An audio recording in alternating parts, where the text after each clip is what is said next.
Peranan telekomunikasi. Teknologi telekomunikasi atau biasanya disebut teknologi komunikasi adalah teknologi yang berhubungan dengan komunikasi jarak jauh.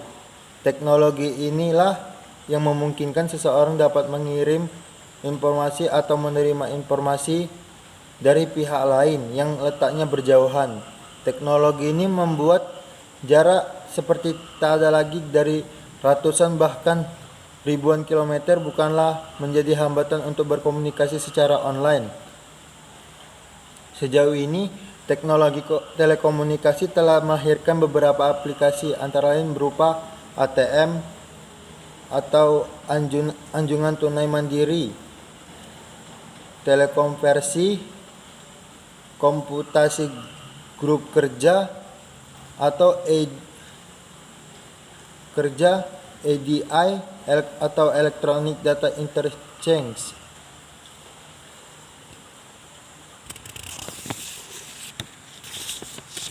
Mengenal jenis isyarat. Jenis sinyal isyarat terbagi menjadi dua, yaitu sinyal analog dan sinyal digital. Sinyal analog adalah isyarat kontinu yang membawa informasi dengan mengubah karakteristik gelombang dengan ciri memiliki amplitudo dan frekuensi. Kelebihan sinyal analog adalah memiliki potensi jumlah tak terbatas resolusi sinyal dibanding dengan sinyal-sinyal digital. Sinyal analog kepadatan tinggi dapat dilakukan pengolahan lebih sederhana dibandingkan dengan setara digital. Sinyal analog dapat diproses secara langsung oleh komponen analog meskipun beberapa proses tidak tersedia kecuali dalam bentuk digital. Kelemahan sinyal analog adalah tidak bisa mengukur suatu dengan cukup teliti karena hal ini disebabkan kemampuan mereka untuk secara konsisten terus-menerus merekam perubahan yang terus-menerus terjadi.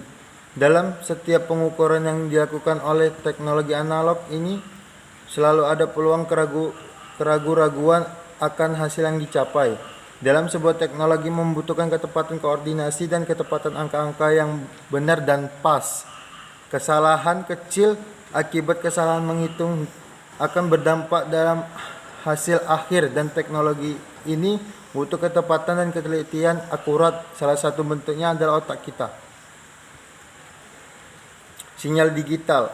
Sinyal digital disebut dengan isyarat diskret yang tersusun atas dua keadaan tersebut, disebut bit, yaitu keadaan 0 dan 1. Beberapa kelebihan dari sinyal digital. Teknologi digital menawarkan biaya lebih rendah, andalan reliability lebih baik, pemakaian ruang yang lebih kecil, dan konsumsi daya yang lebih rendah. Teknologi digital membuat kualitas komunikasi tidak bergantung pada jarak jaringan digital ideal untuk komunikasi data semakin berkembang. Teknologi digital kemungkinan pengenalan layanan-layanan baru. Teknologi digital menyediakan kapasitas transmisi yang besar, kemampuan memproduksi sinyal yang lebih baik dan akurat, mempunyai reliabilitas yang lebih baik, fleksibel dan fungsionalitas yang lebih baik, kemampuan pemrograman yang lebih mudah, mampu mengirim informasi dengan cepat dengan kecepatan cahaya yang mengakibatkan informasi dapat dikirim dengan kecepatan tinggi.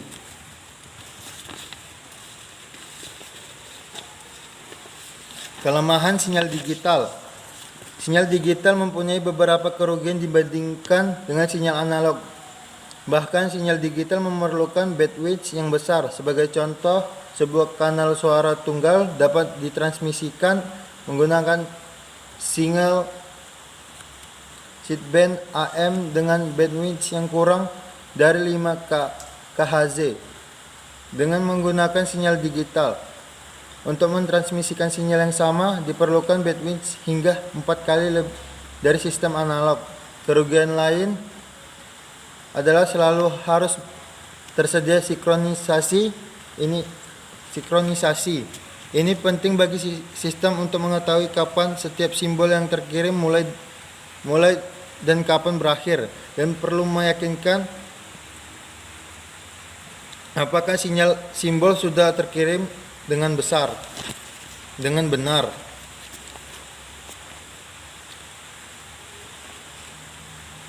Transmisi data. Pengertian transmisi data. Pengertian transmisi data. Transmisi data merupakan proses untuk melakukan pengiriman data dari salah satu sumber data ke pengirim data menggunakan komputer atau media elektronik. Sebelum menggunakan transmisi data, maka salah satu faktor yang penting untuk diperhatikan adalah konfigurasi jalur transmisi data. Konfigurasi jalur komunikasi dalam cara menghubungkan perangkat yang akan melakukan komunikasi dapat dibedakan menjadi dua, yaitu konfigurasi titik ke titik atau point to point dan konfigurasi multi titik atau multi point. Titik ke titik point atau disebut point to point menghubungkan secara langsung dua piranti yang hendak berkomunikasi. Konfigurasi ini banyak ditemukan pada transmisi paralel. Misalnya komunikasi antara dua komputer secara paralel untuk melakukan penyalinan file data, walaupun transmisi serial kemungkinan pula apabila jarak atau dua piranti jauh.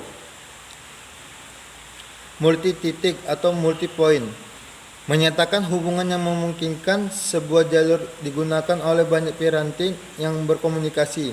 Sebagai contoh adalah konfigurasi pada jaringan bertopologi bus, di mana satu saluran data atau backbone-nya terhubung ke beberapa komputer. Konfigurasi jalur komunikasi. Konfigurasi jalur komunikasi adalah cara menghubungkan perangkat-perangkat yang akan melakukan komunikasi. Dapat dibedakan menjadi konfigurasi titik ke titik atau point to point dan konfigurasi multi titik atau multi point. Titik ke titik menghubungkan secara khusus dua piranti yang hendak berkomunikasi. Konfigurasi ini banyak ditemukan pada transmisi paralel. Misalnya komunikasi antara dua komputer secara paralel untuk melakukan penyalinan file-file data. Walaupun transmisi serial dimungkinkan pula apabila jarak antara dua piranti jauh. Multi titik atau multi point menyatakan hubungan yang memungkinkan sebuah jalur yang digunakan oleh banyak piranti yang berkomunikasi. Sebagai contoh adalah konfigurasi pada jaringan bertopologi bus, di mana satu aluran data atau backbone terhubung ke beberapa komputer. Arah transmisi dari dua piranti yang berkomunikasi dapat dibedakan menjadi 3 macam, yaitu simplex, half duplex, dan full duplex.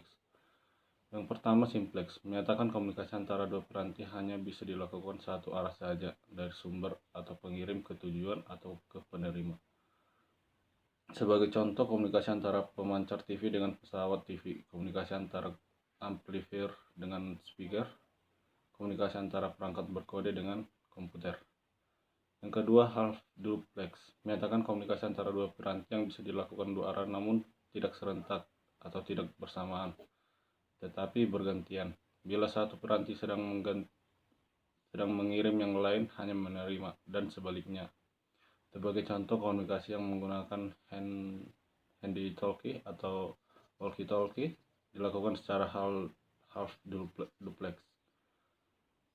Yang ketiga, full duplex menyatakan komunikasi antara dua piranti yang bisa dilakukan dua arah dan serentak atau bersamaan. Sebagai contoh, komunikasi melalui pesawat telepon atau komunikasi full duplex. Yang berikutnya, mode transmisi. Mode transmisi adalah cara pengiriman data dari satu piranti ke piranti lain, yaitu secara sinkron dan tak sinkron. Yang pertama, transmisi sinkron adalah transmisi data di mana kedua pihak atau pengirim dan penerima berada pada waktu yang sinkron, biasanya dimulai dengan sinyal SYN untuk melakukan sinkronisasi antara dua piranti yang berkomunikasi. Kemudian menyusul sinyal XTX atau start of text yang menyatakan awal dari transmisi data. Kemudian sejumlah blok data dikirim dan ditutup dengan ATX atau end of text terakhir atau sinyal BCC atau block check character yang digunakan untuk mengecek kesalahan dalam penerimaan data. Yang berikutnya, transmisi tak sinkron adalah transmisi data yang dimulai di mana kedua pihak atau pengirim dan penerima tidak perlu berada pada waktu yang sinkron. Model transmisi ini diterapkan pada komunikasi data di mana kecepatan piranti mengirim dan piranti penerima jauh berbeda. Sebagai contoh transmisi data dari keyboard ke memori dilakukan tak sinkron karena kecepatan keyboard ditentukan oleh kecepatan user dalam menekan tombol atau faktor manusia. Kecepatan memori yang ditentukan oleh transfer rate dari memori, namun bagaimanapun cepatnya manusia dalam mengetik masih lambat dibandingkan kecepatan prosesor dalam mentransfer data. Yang berikutnya, multiplexing. Multiplexing berkaitan dengan efektivitas penggunaan media komunikasi, di mana satu media akan lebih efektif apabila bisa digunakan oleh lebih dari satu transmisi data. Sebagai contoh, suatu media yang memiliki kapasitas besar atau misalnya serat optik dengan 384 kbps tentu tidak efisien apabila hanya digunakan oleh satu transmisi kecepatan rendah, misalnya koneksi dua komputer dengan 64 kbps. Perangkat yang diperlukan untuk melakukan multiplexing adalah multiplexer atau MUX dan demultiplexer atau demux. Pada dasarnya ada tiga macam bentuk multiplexing, yaitu TDM, time division multiplexing, adalah teknik multiplexing dengan cara memberi alokasi waktu pada masing-masing transmisi secara bergiliran. Yang kedua, VDM, frequency division multiplexing, adalah teknik multiplexing di mana setiap piranti diberi frekuensi modulasi yang berbeda sehingga bisa bersamaan melakukan transmisi melalui satu media. Yang ketiga, CDM, Code Division Multiplexing, adalah teknik multiplexing di mana setiap channel atau piranti yang berkomunikasi menggunakan sekaligus bisa menggunakan slot waktu berbeda seperti pada TDM. Teknik CDM menggunakan bandwidth saluran komunikasi suara bisa digunakan bersama oleh banyak telepon seluler. Assalamualaikum warahmatullahi wabarakatuh. Perkenalkan, nama saya Sela Priani dengan NPM 20110212 ingin melanjutkan presentasi tentang media transmisi. Pengertian dari media transmisi merupakan media jalur yang digunakan untuk membawa informasi dari pengirim ke penerima. Fungsi utama dari media transmisi adalah membawa informasi dalam bentuk bit ke penerima secara utuh, walaupun dalam implementasi kita dapat mengalami masalah yang menyebabkan informasi terpotong dan tidak utuh. Dan dalam media transmisi ada beberapa faktor dalam pemilihan medianya, yaitu bandwidth, gangguan, biaya. Dan media transmisi terbagi atas dua jenis, yaitu yang pertama media yang dituntun atau grid media ataupun word. Ini merupakan media yang memiliki bentuk fisik, contohnya kabel pasangan berlilin, kabel koaksial, dan kabel serat optik atau yang biasa disebut dengan fiber optik. Yang kedua yaitu media yang tidak dituntun, yaitu unjil media atau wireless. Media ini merupakan media yang menggunakan sistem gelombang elektromagnetik dengan mentransmisikan informasi tanpa ada perangkat fisik yang digunakan. Contohnya frekuensi radio, microwave, inframerah, dan satelit. Dalam media transmisi tersebut ada kelebihan dan kekurangan. Ini merupakan kelebihan dan kekurangan dari web media. Kelebihannya yaitu harga relatif murah, koneksi tidak rentan terhadap gangguan sinyal yang dapat memperlambat koneksi karena tidak terganggu oleh cuaca dan jaringan lainnya, dan memiliki koneksi lebih cepat. Kekurangan dari media yang beruntun yaitu kabel mudah rusak sehingga harus berhati-hati saat mengaturnya, dan untuk memperluas jaringan membutuhkan harga relatif mahal dan memerlukan banyak waktu untuk membangun jaringan.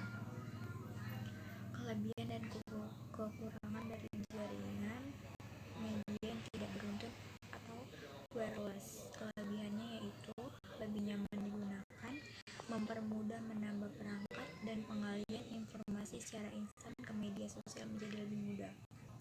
Kekurangannya yaitu instalasi dan pengembangan yang cukup mahal, kekuatan sinyal tergantung pada kondisi cuaca, dan informasi kurang aman dan lebih mudah dirusak.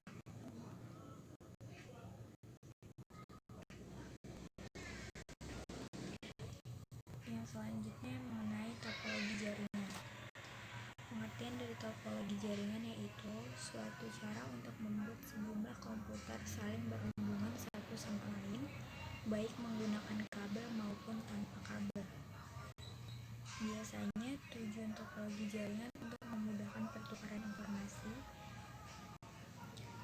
dan topologi jaringan ini biasa dipakai di suatu perusahaan, lembaga, maupun badan institusi agar antar anggota bisa saling berkomunikasi dengan cepat dan aman.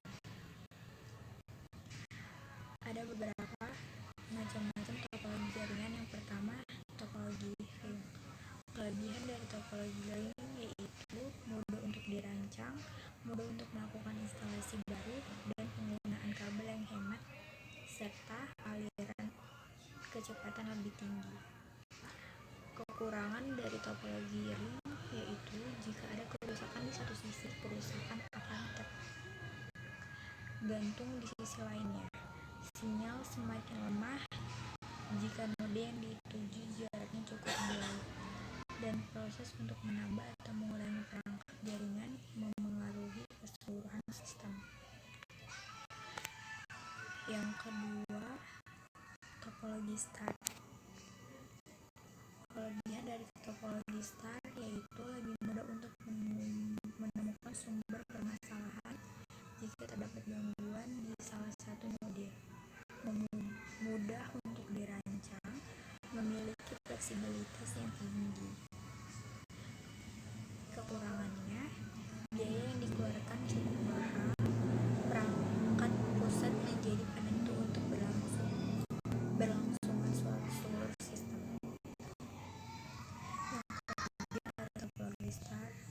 Kelebihan dari topologi star yaitu sesuai dengan kebutuhan jaringan komputer dalam skala besar, pengembangan jaringan dapat dilakukan dengan mudah, dan arus informasi data dapat dilakukan secara point to point. Kekurangannya, biaya cukup mahal, kemungkinan besar terjadi collision di kabel utama, perawatan jaringan cukup susah, dan instalasi cukup susah untuk dilakukan. Yang keempat, ada topologi mesh.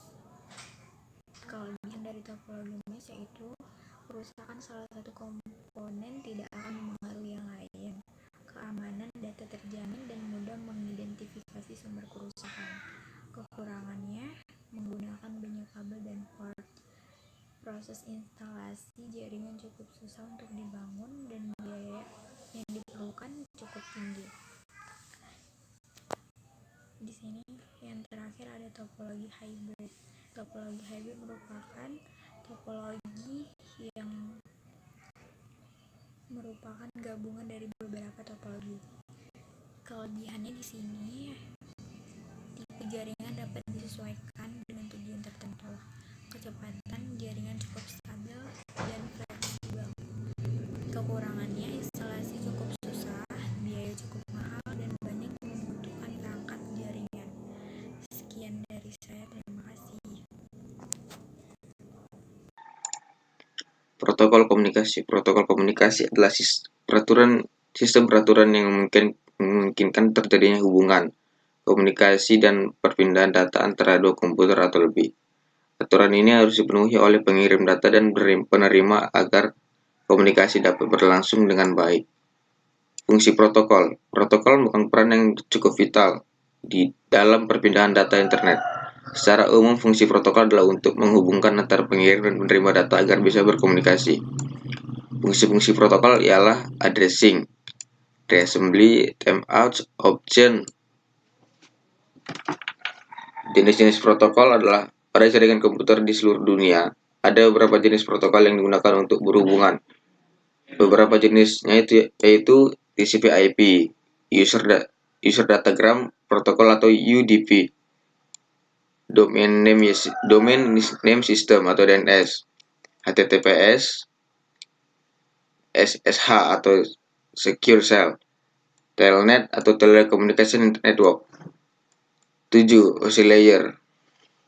Layer terdiri dari lapisan-lapisan itu 1. Application layer, 2. Presentation layer, 3.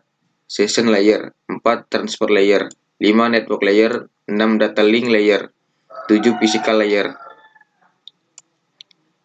Istilah-istilah yang harus diperhatikan saat berhubungan dengan protokol adalah sebagai berikut. Sintaks. Sintaks merupakan format data atau struktur data yang sudah diubah bentuknya menjadi kode. 2. Semantics digunakan untuk mengetahui maksud dari informasi yang dikirim dengan mengoreksi kesalahan yang terjadi dari informasi tadi. 3. Timing digunakan untuk mengetahui kecepatan transmisi data. Timing juga digunakan untuk mengetahui karakteristik data harus dikirim dan seberapa cepat data tersebut dikirim. Interconnection terjaringan. Interkoneksi adalah hubungan yang terjadi antara satu koneksi dengan koneksi yang lain. Jaringan adalah suatu himpunan interkoneksi atau interconnected sejumlah komputer autonomous. Interconnection terjaringan adalah hubungan atau koneksi antara satu jaringan dengan jaringan yang lain. Jaringan yang terhubung ini bukan hanya jaringan telekomunikasi, namun semua bentuk jaringan yang melakukan interkoneksi. 2. Peralatan yang dibutuhkan untuk interkoneksi jaringan, yaitu perangkat. Interkoneksi adalah perangkat yang menghubungkan satu jaringan dengan jaringan yang lain, misalnya antara satu LAN dengan yang lainnya, atau LAN dengan WAN, dan sebagainya. Ada dua cara untuk menghubungkan LAN dengan LAN, yaitu dengan bridge atau dengan router. Bridge dipakai untuk menghubungkan dua LAN yang persis sama. Router dipakai untuk menghubungkan dua LAN yang sifatnya berbeda, juga antara satu LAN yang dikoneksikan ke WAN. Switch bisa digunakan untuk menghubungkan beberapa LAN yang sama. Gateway bisa digunakan untuk menghubungkan dua buah jaringan yang memiliki protokol yang sangat berbeda, misalnya antara jaringan SNA dari IBM dengan jaringan Novell Network. iNIC atau Network Interface Card. Definisi dalam jaringan komputer, NIC menyediakan antarmuka hardware antar komputer jaringan. Kartu jaringan NIC merupakan perangkat yang menyediakan media untuk menghubungkan antar komputer. Kebanyakan kartu jaringan adalah kartu internal,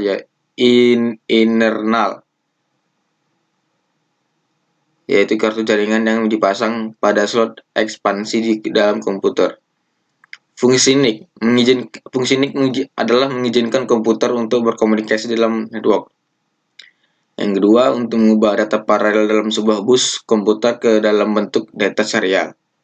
Eternal card atau kartu jaringan Ethernet. Kartu jaringan Ethernet biasanya dibeli terpisah dengan komputer, kecuali seperti komputer Macintosh yang sudah mengikutkan kartu jaringan Ethernet di dalamnya. Kartu jaringan Ethernet umumnya telah menyediakan port koneksi untuk kabel koaksial ataupun kabel twisted pair Jika didesain untuk kabel koaksial, konektornya adalah BNC, dan apabila didesain untuk kabel twisted pair maka akan punya konektor RJ45. C. Local talk card. Local talk card adalah kartu jaringan untuk komputer Macintosh. Ini menggunakan sebuah kotak adaptor khusus dan kabel yang terpasang ke port untuk printer.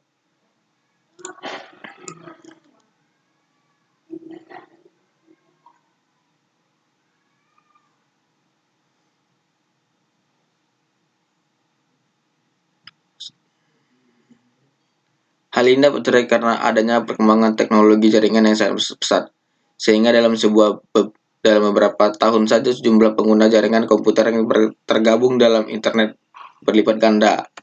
Asalnya dapat mencapai sampai 10 Mbps, sedangkan local talk hanya dapat beroperasi pada kecepatan 230 kbps atau setara dengan 0,23 Mbps.